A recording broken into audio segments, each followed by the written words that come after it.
महिला आरक्षण, बेरोजगारी और कानून व्यवस्था को लेकर प्रदेश कांग्रेस अध्यक्ष जीतू पटवारी ने बीजेपी और केंद्र सरकार पर तीखा हमला बोला। पटवारी का कहना है कि अगर सरकार की नीयत साफ होती तो महिलाओं को 33% आरक्षण अब तक मिल चुका होता। साथ ही मोदी गारंटी और प्रदेश की कानून व्यवस्था पर भी कांग्रेस ने गंभीर सवाल उठाए। देखिए खास रिपोर्ट। महिला आरक्षण पर बीजेपी कांग्रेस आमने सामने। जीतू पटवारी ने बीजेपी पर किए सियासी हमले। पटवारी बोले, नियत साफ होती तो 33% आरक्षण लागू होता। बेरोजगारी और एमएसपी पर पटवारी का प्रहार। जीतू का बयान, मोदी गारंटी सिर्फ नारा। मध्य प्रदेश की राजनीति में महिला आरक्षण और जन मुद्दों को लेकर आरोप प्रत्यारोप तेज हो गए हैं।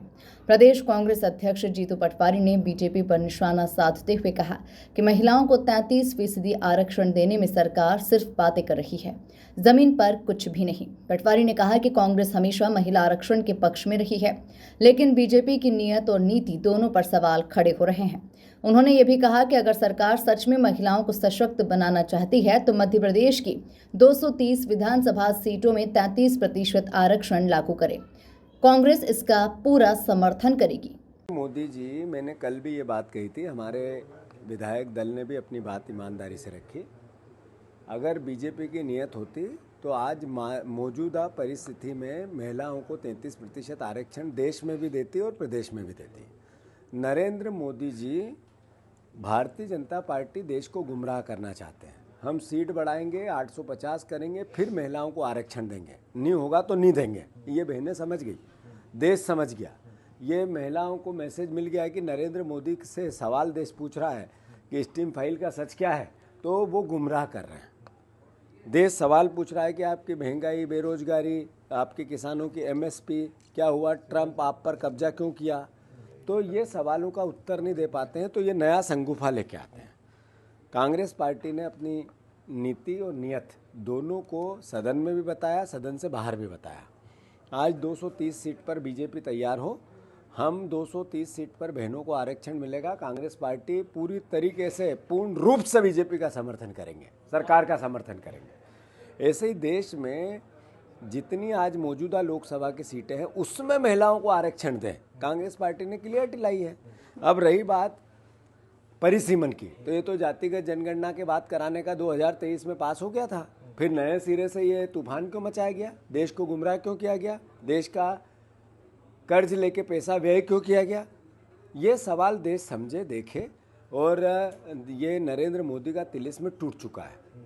आज सवाल उनके चेहरे का, जादूगर आनंद के चेहरे पे से नकाब उतर चुका है, अब उनके जादू नहीं चलेंगे।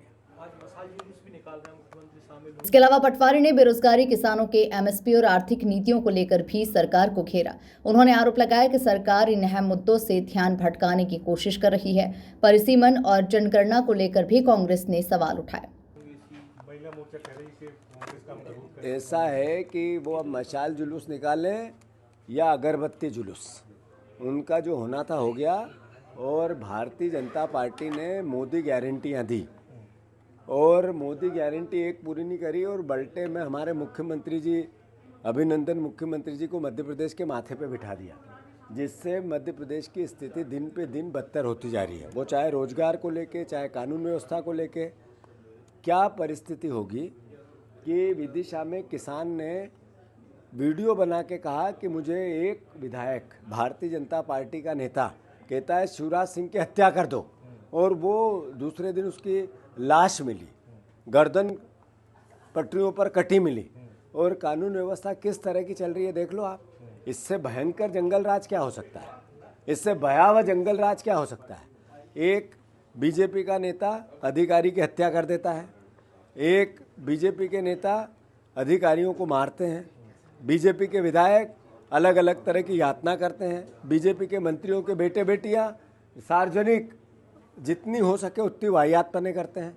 इससे ज़्यादा जंगल राज क्या होगा भाई। तो मध्य प्रदेश में मोदी गारंटी तो मिली नहीं, मोहन यादव, अभिनंदन जी मिले, और कानून व्यवस्था को लेके जंगल राज मिला।